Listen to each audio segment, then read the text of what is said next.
Just want to make sure that we're on. Awesome stuff.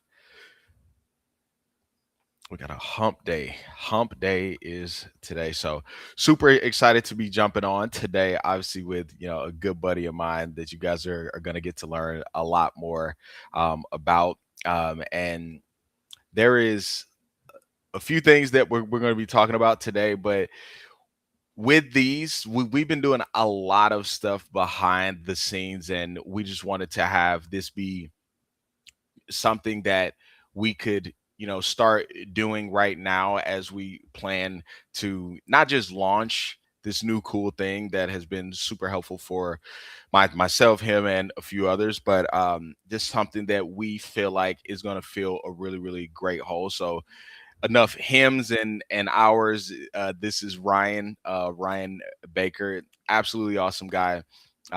He spent like 20 years in corporate over digital product strategy, and there's more to come with all of that. You'll get to know a lot about his story. He actually walked away from that and ended up doing some awesome things in the online space, but it wasn't a squeaky clean journey. And in these Liftoff tactical episodes, where it's going to be super informal, super impromptu, it's going to be focused on just going directly into the real rap raw. But before we jump into everything, Ryan, if you could, kind of introduce yourself a little bit, and we'll be able to take the next step, brother.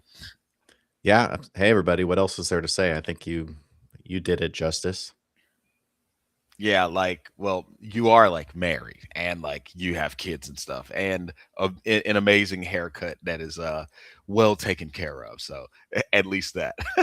Yeah, you hit on the only things you didn't cover. I think Yeah. now you covered all the bases. I think we're live. We're live on YouTube. I can't Sweet. tell if we're live on Facebook or Instagram or TikTok, but at least we're live on one channel. Yeah, yeah, and especially for this being one of the first ones, and us not wanting, like, we wanted the value to be in what we actually talked about and not in all of the bells and whistles per se. So let's look at jumping in, man. As you already know, like, we're going to be walking through just some hot topics and questions around, like, going from zero to scale, and that massive, you know um desert of area that a lot of people need to cover, and some people try and supplement that with books, courses, conferences, business coaches, like all of those different things. But a lot of people still don't make it even after they've made significant investments in that, and we've just not only figured out a way to make that a lot easier, we've found a way, and we spent the last few months, I'll say, building out something, excuse me, that could actually be helpful, man. So we'll jump into the first couple of questions, and then we'll be good to go, man. So um I think that when it comes down to someone who has expertise, like, let's just kind of set the floor on this. Like, with my background, 12 years in the Air Force, ended up getting out. I was a contracting officer. I got out, ended up being in business, and I've been in online business ever since, right? And for you, it was the 20 years in corporate, and you ended up leaving that, and you've been full time in online business over the last few years. We both came to the online space with actual expertise, right? With skills, expertise, experience from notable careers in the past. And it's not like we just showed up and we were like pushing carts at Walmart and then we were like, let's go start an online business. It's like we both came to this with expertise, but we knew that maybe we didn't want to do anything dealing with that. But over time, we realized that there's a significant level of value and maybe even money that we were leaving on the table by, not focusing on that expertise. So, one of the first questions I have for you, and I'll obviously answer it as well, um, is like, who really wins right now? Is it the expert with no audience or the influencer with no expertise? That's a good question. I think that we both seen plenty of people who have tried to become the influencer. And I think for a long time in recent history, it was the influencer who was winning, right? And you and I've had conversations about this. It was the polished videos that got the views, but more recently, we're starting to see that shift. And so now is the time that if you're the person who has real expertise, there's never been a bigger opportunity than there is right now for that person to step up, because I would say that the influencer can win, um, because distribution is a system that you can build, and expertise can now be borrowed or it can be AI augmented. Uh, and I would also say that reach is harder to manufacture than knowledge.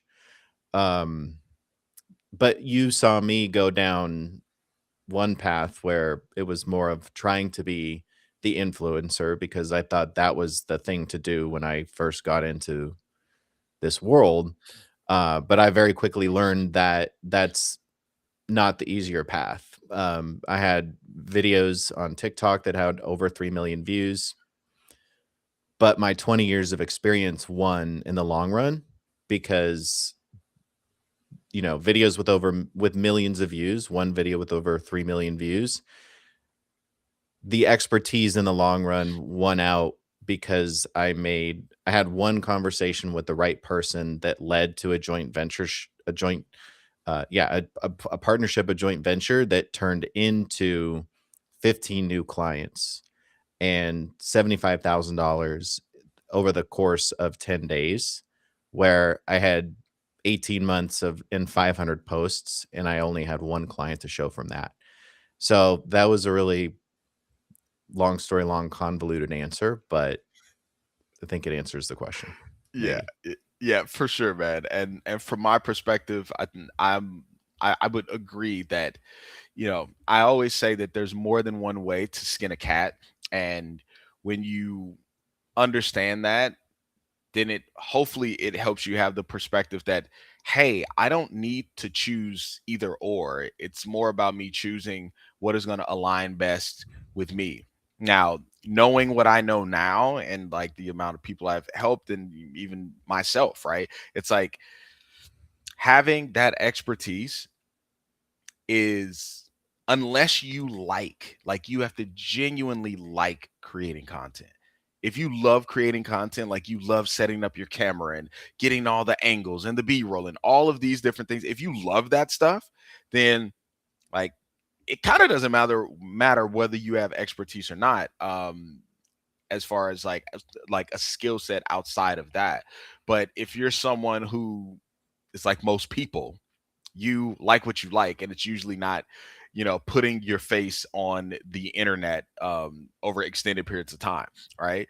So for the expert with no audience, I would lean heavily in that direction because that's where most people would be. Like, even if you are someone who has 5, 10, 20 years of experience in corporate, like you don't have to even do what we're doing. Like, I think that that part is so key. Like, we're here now, but that's after, me, doing everything that I did, like hitting six figures in a few different online industries. And then you, as of recent, like you said, 75K in 10 days. And that's just from one of the things that you had going on. So it's One like, what's up? one thing I would add is I think we've both shown that there's a middle ground where where you can come up with your own creative solution, and you taught me how to do it, but you also did it yourself. You did it a while ago by leveraging the audience of Russell Brunson and his funnel hacking crowd, and you turned that into, I think, correct me if I'm wrong, but you turned that into a six-figure business. Yeah. And then for me, even though it was a much smaller audience, being able to much, not somebody with like worldwide celebrity status like Russell, but still somebody with a decent sized audience, being able to partner and leverage that, it turned into a similar situation. Yeah. And And then I think that in and of itself was validation. And then we've spent the last several months really building a scalable system that we can replicate that with, Right. because it's still there's still where elements of lacking alignment in what I had to go through to produce those results in the 10 days. Yeah. Yeah, man. And I think that, bringing this question in for a landing, I think that there is something to be said about the amount of credibility and credit you get as an expert with skills and expertise, obviously, when you get into the right room. Like, and let's just think rooms like a community, a group, um, like anything where there's a group of people. If those people have a significant challenge that they're looking at solving, and they're willing to, invest in solving that challenge, and you're one of the only people in that same room who can actually help them with their challenge, it's like that's going to be a great thing. It's like, hey, you leave the nightclub at 3 a.m. and there's this random dude with hot dogs, burgers, and tacos. You don't know this guy. He probably hasn't been signed off by the health department in any way, shape, or form. But you are, more or less like you've had a great night and you're starving, right?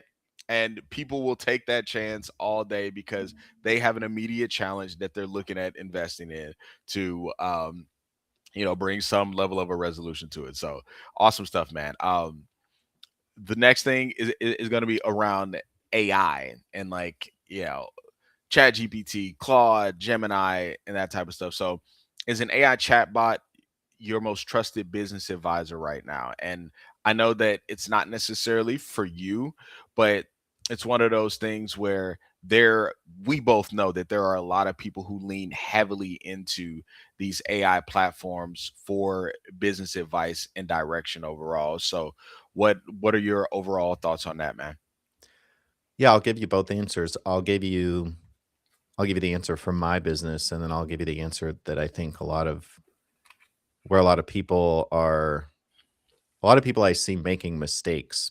So for me, an AI chatbot is not my most trusted business advisor. It's probably my most trusted business employee and my only actual employee. Like, I like to joke about it all the time that Claude is my best employee, because if you use it correctly, it can be the biggest force multiplier that you could possibly inject into any business, in my opinion, at this moment anyway. And I'm sure that there are people uh, people who are ahead of me in terms of using AI that would maybe look at some of the ways that I use it, and they would have an opinion, and they would probably tell me that I could use it better, and I'm sure that's true, but uh it works for me, and it allows me, and I've said this to you before, but it's enabled me to do this business. If it was me left to my own devices and my own speed, I never would have been able to do this as a solo operator. So I think if used correctly, it can be the most trusted business employee. Now, I think a lot of people, and this is kind of a loaded question, because I think a lot of people are using AI as their most trusted business advisor. And it's both clients and non-clients, but a number of people that I've talked to and interacted with, it's like they just kind of get this hypnosis. Like, they almost are in love with this concept of these AI chatbots. I think it was really bad when the only option you really had was ChatGPT, Yeah. but as the tools have diversified and more options have come to market, I think it's gotten a little bit better, but I think there's still a lot of people that fall into this trap that they don't realize that the model the model's only able to give you insight and knowledge and wisdom that is contained within the model and or that you provide it. And so they don't realize that they need to check what is coming out of it and to not just blindly trust the answer that the AI generates. But I know you also have a perspective on this. Yeah, and I would definitely say that my perspective, um, and yeah, I tell you all the time how much I appreciate you teaching me and showing me the various ways of being able to truly leverage it. And I know that I still have a ways to go, but just going from like where we started to now, as far as using it, yeah, I'm a lot less trusting, and I even put audits and stops in place for it to ensure that what it's giving me is the best that it could possibly give me. And I have things in place where if it can't give me a reasonable amount of what I'm looking for, then tell me, so that we can either I can give you more context, or we can go and find it and add it in so that we can get to the right thing. I'm a big believer in um having it give you whatever you want, but having it audit what it gave you with a percentage and a letter grade, right? Because it's easy to understand. If it's like, hey, based on what I just gave you, this is like 77% accurate. Depending on what you're doing, do you want to roll with it just being 77% accurate? Or would you rather be in the 90s? Most people would say, I'd rather be in the 90s. So then you say, well, what do we need to do to get it to 90%? And then you go through that process. So I'm a big believer in using it, getting to that point where you can consider it, an employee. But even if you just get good at prompting and understanding what you're actually putting in, so that you can understand what will be likely for you to get out, and how to kind of put guardrails on it so that you're, again, not just blindly following it. But it has been a massive force multiplier for both of us overall, and I think that this is a really good point.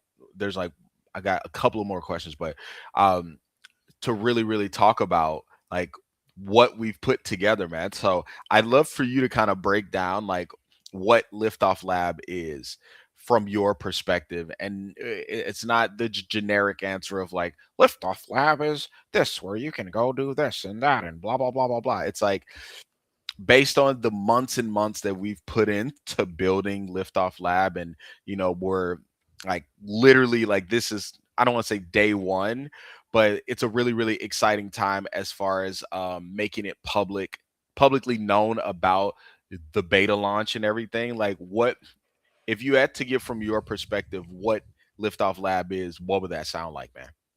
From my perspective, without it being the cookie cutter generic, textbook answer, I would say that Liftoff Lab is kind of like the summation of everything that you and I have learned over the course of.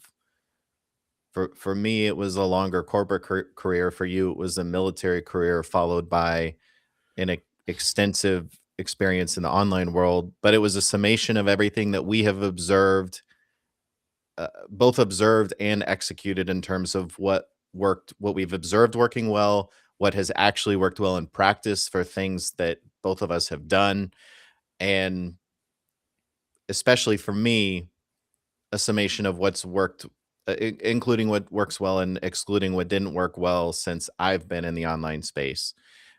In particular, courses and programs that are like death by a billion and one modules and courses that we both know, like, most people are never actually going to get through. And if you were able to make it through 1,000 modules that the guru programmer course gives you, by the time you make it through those things, the pace that things are moving, it's probably obsolete. So what we did instead is we really put together something that we both know is what people need more than anything else, and it is a constant cadence of interaction with people who can actually guide them, who have been through it, who have done the thing, um, and make sure that people have support in the places where they need it most, at the checkpoints where most people quit, at the which honestly is the biggest hurdle is just starting to begin with. But yeah, other than that, people just fall off on the journey because there's nobody there that they can even just bounce what's frustrating them or what's keeping them stuck off of. And I think that's what, in my opinion, what really makes Liftoff Lab different is that you not only have two very different perspectives from you and me, but these people are going to have access throughout the program as opposed to just being given a ton of information and told to go run with it. Yeah. And I would do that was an awesome breakdown. And I would add from my perspective, it's like after years and years of just, being in the online space, whether it was direct sales, copywriting, like sales, marketing, like all of the different things that I've done over my time, I think that one thing that is always lost is the human element. The and when you look at it from that angle, it's like everyone knows humans aren't perfect, but humans also get tired. They get lazy. They lose confidence. They get down on themselves. They have people in their lives that will, you know, for in various ways beat them up about their pursuits or their lack of results in a specific given time. And Liftoff Lab, like we literally named it this for that specific reason. Liftoff Lab, it's literally a laboratory. It's a place, it's a community where you can go and be in a safe place and you can do the things that are going to actually get whatever it is that you want to get off the ground. You can actually get it off the ground. Even during the week where you aren't feeling your best, there are things that you can do to move things forward when you're not feeling your best. Even during the week where it's like you're super busy with maybe the commitments that you have at work, there are things that you could be doing during that time in order to still move things forward, right? When you would want to have a conversation with someone who actually has expertise, like where um and it shouldn't have to cost you $500 an hour in order to have that conversation where someone has some level of a vested interest in helping you move things forward. Because for us, I'm a firm believer in undeniable testimonials, and anyone who knows me knows that I value that like nothing else, because there's very little that can be said when someone is willing to shout from the rooftops the level of impact and progress that you've helped them have. Right. And I've just seen that cut through a lot of the noise over the last 10 years. That it's just something that I value at a very high level. So it's not just about getting the information you need to go succeed. It's not just about even having access to people with expertise, coaches, and experts and stuff that can get you pointed in the right direction. It's not even about just you being held accountable to the things that you need to be doing in your business by people who are actually going to hold you accountable, because I promise you I'm going to hold you accountable, and everyone who knows me knows I'm definitely going to do that. But more than anything, it's about you being able to make a choice that, hey, this thing here, whatever it is, I want to get this off the ground. And again, this won't be for everyone, but it's like this thing here, I want to get this off the ground, and I want to be around other people who are looking to get things off the ground. And getting things off the ground, I don't want you to think just zero, because it's not just, oh, I'm at zero. Like you could be at $8,000 a month, but you're like, dude, I'm working my face off. I'm working 60 plus hours a week in order to do that. I don't see my family. It's starting to have an effect on my life. Like again, it's about lifting off, like escape velocity to the degree that like you can turn around and say, man, we're really in the air. And even if it's just for a short time, for you to kind of take a practice flight. you know again, i I look at what Ryan did as like a really really good practice flight. $75,000 in 10 days. Like, even if he didn't make anything after that for the next 3 months, what could he do with proof of concept of 75 G's in 10 days, right? So again, I think that Liftoff Lab, like what it really is, it is in the name that it is overall a safe space for you to be able to make the progress that needs to be made towards whatever business or idea you have to get it off the ground. And through that journey, you're learning how to keep it off the ground as well. Because it's one thing having flash in the pan results, it's another thing being able to know how those results came about and create a repeat